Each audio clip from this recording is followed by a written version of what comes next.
Você já sentiu que sua energia está acabando mais rápido do que antes? Que mesmo comendo certinho, parece que o corpo não responde como deveria? Olha, você não está sozinho. Muita gente depois dos 60 começa a perceber que o que funcionava antes já não funciona tão bem agora. E, muitas vezes, a gente culpa o envelhecimento. Mas deixa eu te contar uma coisa, nem sempre é a idade. Muitas vezes, são pequenos erros na alimentação que vão se acumulando, devagarinho, e sabotam nossa saúde sem que a gente perceba. Esses erros parecem inofensivos. Alguns até parecem certos, porque a gente ouviu a vida toda que eram bons para a saúde. Mas a ciência evoluiu. E o nosso corpo também. E depois dos 60, 70, 80, ele começa a falar mais alto. Só que em vez de gritar, ele sussurra, numa digestão mais lenta, num intestino travado, num cansaço que não vai embora. É o corpo dizendo: "Ei, tem alguma coisa errada aqui dentro." Neste vídeo, vamos conversar sobre 7 erros muito comuns que podem estar atrapalhando a sua saúde, e o pior, sem você perceber. Mas calma, isso não é para assustar. Muito pelo contrário. É para te mostrar que com ajustes simples, com escolhas mais conscientes, é possível melhorar sua energia, seu bem-estar e até o seu humor. Vamos juntos descobrir como? Vamos começar devagar, como uma boa conversa de fim de tarde com um café coado. E o primeiro erro é quase invisível, mas está presente na mesa de muita gente: o excesso de produtos sem açúcar. Pode parecer contraditório, né? Afinal, não é o açúcar que faz mal? Sim, o açúcar em excesso pode ser perigoso, claro. Mas os substitutos usados em muitos produtos diet, light ou sem açúcar também podem ter efeitos colaterais importantes, principalmente em quem já passou dos 60. Sabe aqueles adoçantes artificiais encontrados em refrigerantes, balas, iogurtes e até em certos pães e biscoitos? Alguns deles, como o aspartame, acesulfame-K e sucralose, podem bagunçar o equilíbrio das bactérias boas no seu intestino. E quando o intestino fica desequilibrado, parece que o resto do corpo todo entra em greve também. Digestão fica lenta, a barriga estufa, o intestino trava ou solta, a imunidade cai, e por aí vai. Além disso, nosso paladar vai ficando mais sensível com o tempo. E esses adoçantes, por serem muito mais doces que o açúcar, acabam nos deixando acostumados com sabores exagerados. Resultado: frutas começam a parecer sem graça, alimentos naturais perdem o sabor, e a gente acaba preferindo produtos mais artificiais sem perceber. Então, uma boa dica é: prefira comida de verdade. Um pouco de açúcar mascavo, mel ou até mesmo açúcar comum, usado com moderação e dentro de um contexto saudável, pode ser muito melhor do que entupir seu corpo com substâncias artificiais. E se você já estiver acostumado com adoçante, vá reduzindo devagarinho, o paladar se adapta. Prometo que sim. Agora, vamos caminhar para o segundo erro, que é ainda mais sorrateiro: não comer proteína suficiente. E antes que você pense: "Mas eu como carne todos os dias", deixa eu te explicar. À medida que a gente envelhece, o corpo perde massa muscular naturalmente. É um processo chamado sarcopenia, e ele começa lá pelos 40 anos, mas acelera depois dos 60. Se a gente não consumir proteína suficiente, e proteína de qualidade, os músculos vão ficando mais fracos, e isso afeta tudo: o equilíbrio, a disposição, a imunidade, até a forma como a gente anda. E sabe o que acontece? Muita gente nessa fase da vida começa a comer menos. Por falta de apetite, por achar que não precisa de tanto, ou porque dá preguiça de cozinhar. Só que comendo menos, a quantidade de proteína cai, e o corpo sente. Aquela carne que antes era 2 bifes vira só um pedacinho. O ovo vira só clara. O peito de frango some da salada. E aí começa a perda de musculatura, que não aparece no espelho de um dia para o outro, mas aparece na hora de subir uma escada, ou levantar da cadeira, carregar uma sacola, abrir uma tampa de pote. Até o equilíbrio fica prejudicado. A boa notícia é que não precisa virar fisiculturista nem comer um boi inteiro por dia. O ideal é incluir alguma fonte de proteína já no café da manhã, e não precisa ser nada complicado. Um ovo mexido, um pedacinho de queijo branco, iogurte natural, uma colher de pasta de amendoim ou até mesmo um punhado de castanhas. O importante é não passar a manhã inteira só no carboidrato. Sim, é importante ter fontes de proteína em todas as refeições. Pode ser frango ou peixe no almoço, iogurte natural à tarde, uma lentilha bem feita no jantar. E para quem não come carne, tem ótimas opções também. tofu, grão de bico, quinoa, feijão com arroz, olha ele aí, nosso clássico brasileiro. O importante é lembrar, músculo precisa de alimento. E sem proteína, ele vai embora, e leva sua energia junto. E já que falamos em equilíbrio, vamos entrar no terceiro ponto, que costuma confundir muita gente: não reconhecer os sinais do corpo e seguir a dieta de outras pessoas, como a ideia de pular refeições, especialmente café da manhã, ou que comer pouco é sempre melhor. Depois de uma certa idade, é comum escutar conselhos do tipo melhor comer só uma saladinha, evita carboidrato, não janta. Mas e se eu te dissesse que não há uma dieta universal? Veja só, comer pouco demais também pode fazer mal. O corpo precisa de energia para funcionar, inclusive o cérebro. E quando a alimentação é muito restrita, pode faltar energia até para pensar direito. Já reparou como algumas pessoas ficam mais esquecidas, desanimadas ou irritadas quando não comem direito? Pois é, isso pode ser um sinal de que o corpo está pedindo socorro. Além disso, quando ficamos muito tempo sem comer, tendemos a fazer escolhas menos saudáveis nas próximas refeições. Já notou como é mais difícil resistir àquele doce ou àquela fritura quando estamos com muita fome? Isso acontece porque nossos níveis de açúcar no sangue caem muito, e o corpo pede por alimentos que ofereçam energia rápida, geralmente os menos saudáveis. Para nós, que já passamos dos 60, manter refeições regulares é ainda mais importante. Com a idade, nosso metabolismo naturalmente desacelera, e precisamos de estratégias para mantê-lo funcionando bem. É claro que exagerar nas porções também não ajuda, mas é importante lembrar que comida não é inimiga. A gente não precisa viver com medo do prato. Se você come pouco e percebe que sempre está cansado ou com tonturas leves, pode ser hora de revisar isso. O que faz diferença é a qualidade do que se come, não só a quantidade. Aqui está a dica: escute o seu corpo, mas também aprenda a interpretá-lo com mais cuidado. Pense nisso como um diálogo constante. Quando você come algo que parece bom, como é a sensação depois? Você se sente leve, com energia? Ou acorda com peso no estômago ou cansaço? Essas respostas são importantes, porque elas sinalizam o que seu corpo está pedindo. Além disso, não tenha medo de perguntar mais sobre a sua saúde. Se um médico lhe recomendou uma mudança na alimentação, peça explicações claras. Por que essa dieta é importante para você? Quais são os benefícios e quais riscos podem existir? A informação é seu aliado. Ela não só ajuda a tomar decisões mais conscientes, mas também evita que você siga regras sem entender o motivo. Agora, deixa eu te perguntar uma coisa. Você já parou para pensar em quanta água você está bebendo por dia? Pois é, o quarto erro, e talvez o mais traiçoeiro de todos, é não se hidratar o suficiente. E eu sei, muita gente fala, mas eu não sinto sede. É que depois de uma certa idade, o corpo simplesmente perde a capacidade de avisar que está com sede. Isso é real, não é exagero. O nosso alarme da sede vai ficando mais silencioso com o passar dos anos. E isso é perigoso.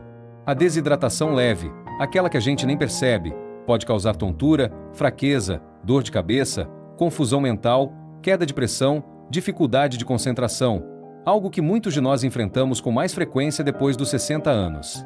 E muita gente acaba achando que é a idade, ou que dormiu mal, ou que está estressado, mas às vezes é só falta de água. O intestino também sofre. A digestão fica mais lenta, o intestino prende, e a pessoa acha que é normal ir ao banheiro só a cada 2 ou 3 dias. Não é. O corpo está pedindo socorro, e a água é o primeiro remédio. Além disso, estar bem hidratado ajuda na absorção dos nutrientes dos alimentos, na eliminação de toxinas e até mesmo na saúde da nossa pele, que tende a ficar mais seca com o passar dos anos. E como resolver isso? Não precisa exagerar. Não é tomar 3 litros de uma vez. Comece devagar. Uma estratégia que funciona bem é ter sempre uma garrafa de água por perto e estabelecer horários regulares para beber, em vez de esperar sentir sede. Mas atenção, quando falo de hidratação, não estou me referindo apenas à água pura. Chá sem cafeína, sucos naturais diluídos, água de coco e até mesmo sopas e frutas com alto teor de água, como melancia, laranja e melão, contribuem para a nossa hidratação diária. Beba 1 copo d'água ao acordar, outro antes das refeições. Se a boca estiver seca ou a urina estiver muito amarela, é sinal de que o corpo já está pedindo água há horas. Um truque simples: deixe a água à vista. Às vezes, só de ver a garrafinha, a gente lembra de beber. E se quiser variar, coloque umas rodelas de limão, hortelã, gengibre, dá um saborzinho e estimula a vontade. Lembre-se também que algumas medicações comuns nessa fase da vida podem aumentar a necessidade de líquidos, então converse com seu médico sobre suas necessidades específicas de hidratação. Agora vamos falar do quinto erro, que até parece pequeno, mas tem um impacto enorme: não prestar atenção à saúde intestinal. Isso mesmo, seu intestino é muito mais do que um cano por onde passa a comida. Vocês sabiam que a maioria dos brasileiros consome menos da metade da quantidade recomendada de fibras diariamente? E isso traz consequências sérias para a nossa saúde, principalmente quando estamos nessa fase da vida em que o sistema digestivo já não trabalha com o mesmo vigor de antes. Ele é praticamente o centro de comando da saúde, influencia a imunidade, o humor, o metabolismo e até a saúde do cérebro. Sim, você ouviu certo. Tem estudos que chamam o intestino de segundo cérebro, porque ele produz mais de 90% da serotonina, o hormônio do bem-estar. E o que muita gente não percebe é que o intestino começa a dar sinais quando algo não vai bem. Pode ser o inchaço depois das refeições, o intestino preso, gases, azia, má digestão, sensação de peso. Tudo isso são sinais de que o quartel-general está pedindo socorro. E o que pode estar causando isso? Excesso de alimentos industrializados, pouco consumo de fibras, falta de água, pouca variedade alimentar, uso prolongado de medicamentos. Tudo isso bagunça a flora intestinal. E o que você pode fazer para cuidar disso? A primeira coisa é aumentar o consumo de fibras naturais, aquelas que vêm dos alimentos de verdade, frutas com casca, legumes, verduras, aveia, chia, linhaça. Mas, atenção, fibras sem água prendem o intestino, então uma coisa precisa andar com a outra. Ou seja, lembre-se de aumentar também o consumo de água quando você aumenta a ingestão de fibras, para que elas possam fazer seu trabalho adequadamente. As fibras são essenciais para manter nosso intestino funcionando bem, evitando aquela constipação que tantos de nós enfrentamos. E seus benefícios vão muito além disso. Elas ajudam a controlar os níveis de colesterol e de açúcar no sangue, o que é crucial para prevenir doenças cardiovasculares e diabetes tipo 2, condições que se tornam mais comuns com a idade. E tem mais. Pesquisas recentes têm mostrado uma conexão fascinante entre o consumo adequado de fibras e a redução do risco de doenças neurodegenerativas, como Alzheimer e Parkinson. Isso acontece porque as fibras alimentam as bactérias benéficas do nosso intestino, que por sua vez produzem substâncias que protegem nosso cérebro. E outra dica de ouro: inclua alimentos fermentados na rotina, iogurte natural, kefir, kombucha, chucrute caseiro. Eles alimentam as bactérias boas do intestino e ajudam a equilibrar tudo lá dentro. Ah, e não se esqueça de variar o que você come. Quanto mais variada for sua alimentação, em cores, texturas, sabores, mais rica será sua flora intestinal. E isso se traduz em mais disposição, imunidade mais forte e até mais alegria de viver. Porque intestino feliz, corpo feliz. O sexto erro muito comum que observo por aí é o consumo excessivo de sódio, muitas vezes sem nem percebermos. Com o passar dos anos, nossas papilas gustativas vão perdendo um pouco da sensibilidade, o que pode nos levar a adicionar mais sal aos alimentos para sentir o mesmo sabor de antes. O problema é que o excesso de sódio está diretamente ligado ao aumento da pressão arterial, que é um fator de risco para doenças cardiovasculares, uma preocupação especialmente importante para nós nessa fase da vida. Além disso, o sal em excesso pode causar retenção de líquidos, provocando inchaço nas pernas e pés, algo que muitos de nós já enfrentamos ocasionalmente. E o mais surpreendente é que grande parte do sódio que consumimos não vem do saleiro. Ele está escondido em alimentos processados e ultraprocessados como pães industrializados, embutidos, molhos prontos, sopas instantâneas e até mesmo em medicamentos efervescentes. Uma dica valiosa é experimentar substituir parte do sal por ervas e especiarias. Orégano, manjericão, alecrim, cúrcuma, pimenta e tantas outras opções podem transformar um prato simples em algo delicioso e muito mais saudável. Além de reduzirem a necessidade de sal, muitas dessas ervas têm propriedades anti-inflamatórias e antioxidantes que trazem benefícios extras para a nossa saúde. Outra estratégia interessante é ler os rótulos dos alimentos com atenção. Você ficaria surpreso com a quantidade de sódio presente em produtos que não têm gosto salgado, como biscoitos doces e cereais matinais. Procure versões com menos sódio ou, melhor ainda, prepare mais refeições em casa, onde você tem controle sobre a quantidade de sal que adiciona. Agora, vamos ao sétimo erro de alimentação que sabota nossa saúde, e esse é talvez o mais sutil, o mais fácil de cair e o mais comum de todos: comer no automático. Sabe quando a gente come assistindo TV, mexendo no celular, ou só por hábito, sem fome de verdade? Isso pode parecer inofensivo, mas faz o corpo parar de se conectar com os sinais naturais de saciedade. A gente come demais sem perceber, ou come sem prazer. E aí vem a má digestão, o desconforto, o excesso de peso, o cansaço. Comer é um ato sagrado. É uma forma de autocuidado. E depois dos 60, o corpo muda. O metabolismo desacelera. A digestão muda.